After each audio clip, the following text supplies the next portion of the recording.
Hi, and welcome to this week's episode of Turning Readers into Writers. And this week we are going to be looking at what's stopping you writing. It's something you've wanted to do for forever.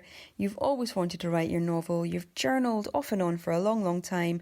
Finally, you've decided you want to do it. So what is it that's actually stopping you? Well, let's find out today.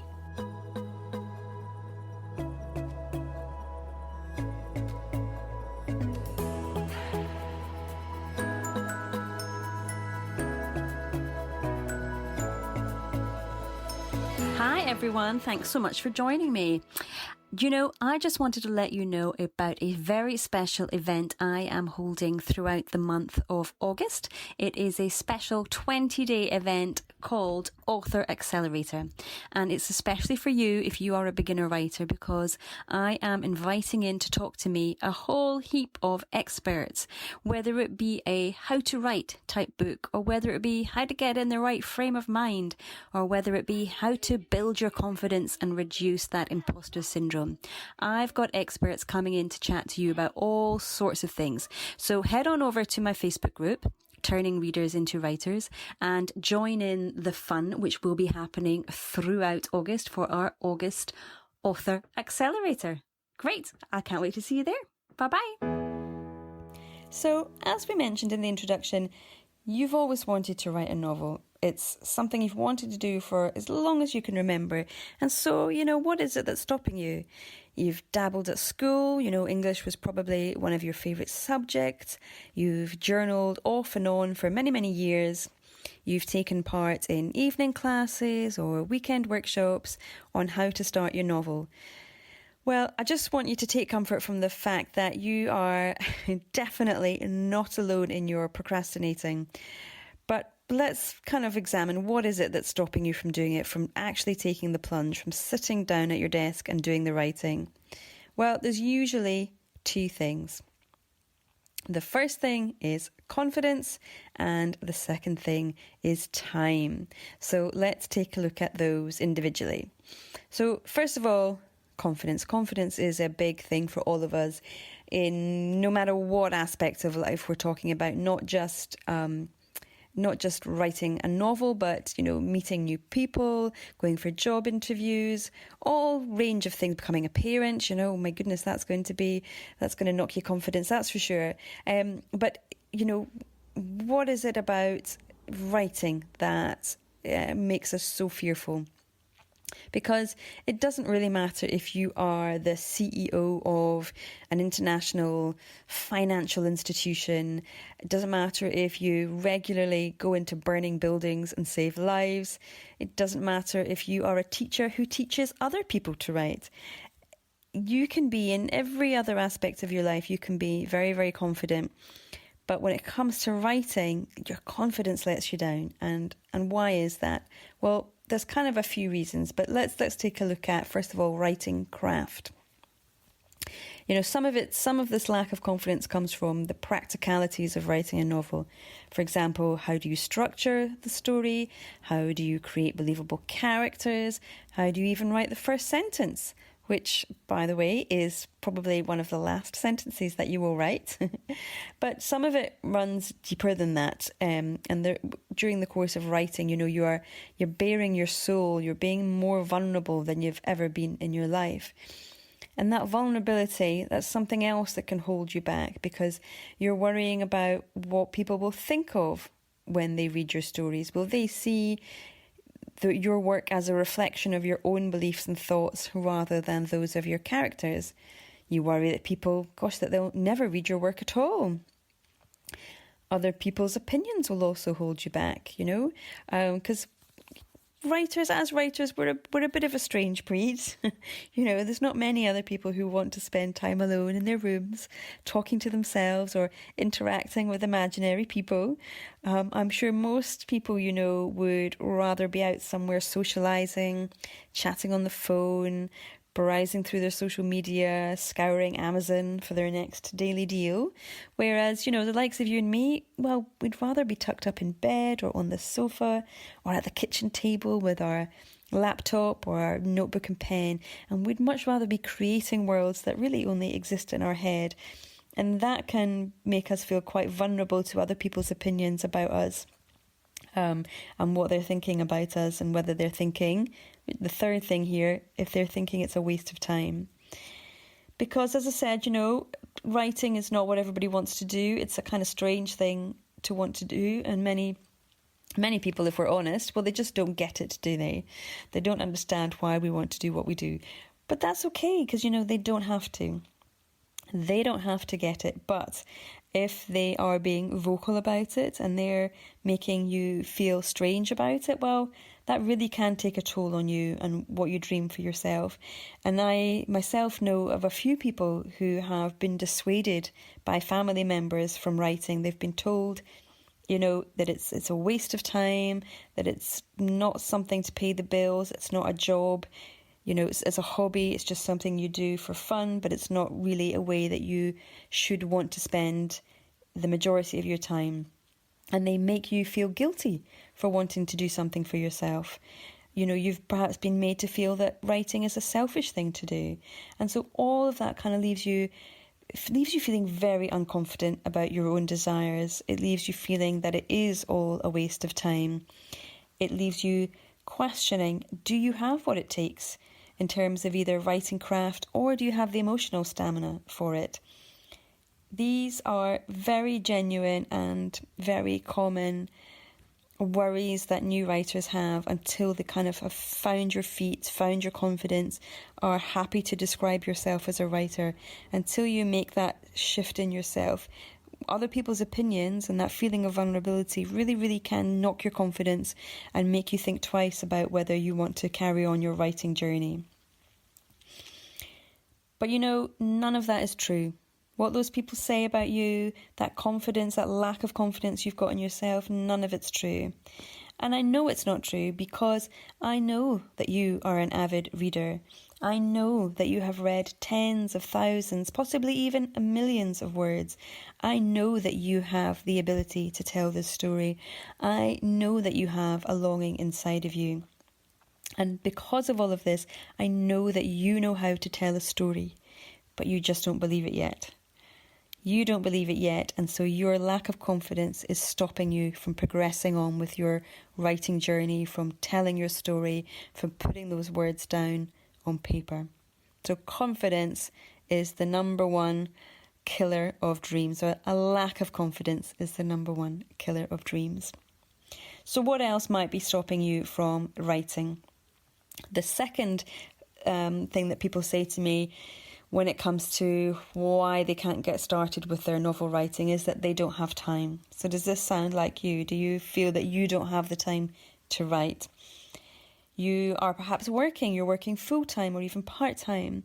You've got children, perhaps you've got elderly parents that you need to look after.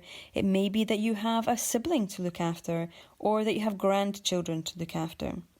You have friends that you want to spend time with. You have other hobbies that you enjoy doing. You've got sports that you want to take part in. And at first glance, this leaves you with no time to do your writing.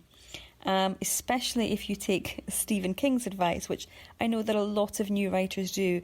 A lot of new writers turn to Stephen King as a voice of experience. They respect his work, how prolific he is, his longevity, the fact that he sells millions of books every year. And so people flock to his memoir on writing and they read it passionately. I know, because I did that. I couldn't wait to get a hold of it, and it truly was a great read. I really enjoyed reading that story, and it did give me a lot of inspiration. But what he says in that book, and what really hinders a lot of people, is that he says that for you to be a proper writer, you need to write every day and for 2 hours a day. I know I'm not alone. I know that other people have read this and taken it as gospel. They've taken that advice to heart. Why wouldn't you? Stephen King, he's so successful, he's so prolific, so respected. Why would you not believe what he says? Why would you not try and emulate him? So I did. I tried to emulate him. I did as he told me to do. I'm a good student. I tried to write every day for 2 hours, but I found it impossible because I had 3 preschool children to look after. I just found it, I didn't have the brain space, let alone the diary space to write for 2 hours every day. I was also kind of trying to manage some postnatal depression I was going through with at the time. And while writing was a great help to me to escape my day-to-day life, I didn't have, as I mentioned, that mental capacity to sit down for 2 hours at a time and write.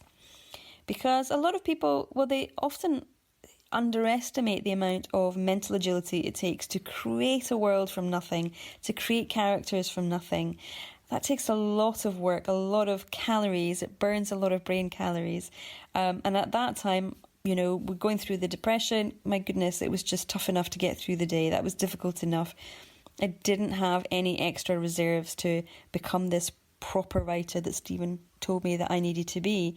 And whilst you might not have depression, you might not have 3 young kids, there's probably other elements of your life where you're thinking, yeah, I don't know if I've got the reserves to write every day and write for 2 hours every day. Because, think about it. Your life is busy already. You've got to make time to see your friends. You schedule that in. You've got to make time to watch the TV drama that you love. You want to make time to play netball on a Wednesday evening every week. These are all things that you enjoy and you make time for. And that is the same for your writing. You enjoy writing, so you've got to make time for it. That doesn't mean writing every day for 2 hours a day. Because you need time to make a transition. So you cannot suddenly go from somebody who writes sporadically, every now and again as the mood takes you, to somebody who's writing every day for 2 hours. That's just, I would imagine that's nigh on impossible, even for the most strong-willed of us. Because becoming a writer, it takes time, and you need to give yourself a period of transition. What you can do, though, is you can write for small periods of time, say 2 or 3 times a week. You can begin just small and slow, and you can start training yourself to sit down and write straight away. You can start training yourself to get into the zone of writing almost immediately, but that does take time. It takes time to find your groove. It takes time to build your writing routine. It takes time to build your process, and it takes time to build your confidence. But you can do it. If you start small, if you take the pressure off yourself and give yourself time, you will build a writing routine. You will build a writing process. You will build your confidence, and you will build the time that you want to spend writing. And that is key. You have to do it in small increments. It needs to feel like it's not any effort whatsoever. So start small, schedule in those times that you want to write, just 2 or 3 times a week, maybe for 10 or 20 minutes each time. And once you've mastered those, you can then build on that writing time, increase the incremental time that you're spending on your craft, that you're spending on the time writing. And the more that you enjoy it and the more it gives back to you, the more time you will want to spend on it. And so we build this lovely karmic circle of confidence and time. It really is a lovely thing to witness. So now it's up to you. Do you want this? Do you want to write your first book? Are you ready for it? Because you've got to make a commitment to yourself. Nobody else, just to you. You've got to make a commitment to yourself to show up for yourself each week. It might just be for 10 minutes, 2 times a week. That's all it is. But you've got to make that commitment. Or are you going to keep on giving yourself the excuse that you don't have the time, that you don't have what it takes, that you're not confident enough? Are you going to keep giving yourself that excuse so that you never get started? Or will you acknowledge that being a writer, it takes time and you need to go through a period of transition? So if you are struggling with confidence, please be assured that you are in good company. Everybody, even published writers, struggle with this to a greater or lesser degree. The biggest difference is that those who are now published, they faced those fears, they stood up to those fears, and they wrote their book anyway.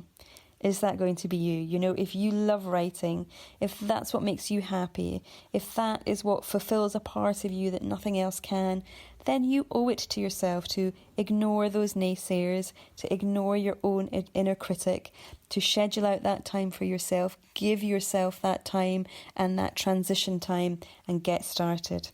So what are you going to do? Are you going to start writing? I really, really hope you are. All right, so we've come to the end. Now you know that you are not alone with those two things, confidence and time. That is something that all writers face, so please don't feel alone with that. But you know now that the decision is up to you, that you've got to make that calling just for yourself. All right, on that note, I will leave you there to mull it over, and hopefully you'll come out the other end saying, yes, I'm ready. I'm going to make this commitment. All right, until next time, take care. Bye-bye. Just before you go, just before you decide, yep, that's it, I'm ready, I'm off to start, I'm going to start writing my book now, I want to offer you a little bit extra. I want to offer you some extra support and some extra cheerleading, because I have a Facebook group called Turning Readers into Writers, and it is there especially for you if you are a beginner writer who is looking to write their first novel. In the group, which is a closed group, it's a safe and secure community. It's a really friendly place.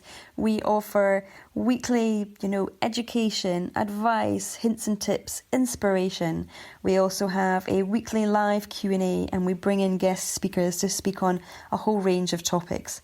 So if that sounds like something that you would benefit from, if that sounds like something that will really help you get your writing life off to a good start, then please do come and join us. emmadesi.com/turning readers into writers, or you can go directly to Facebook and search there, Turning Readers into Writers. I really hope you'll come on over and join us, and I'm looking forward to welcoming you in. All right, take care. Bye-bye.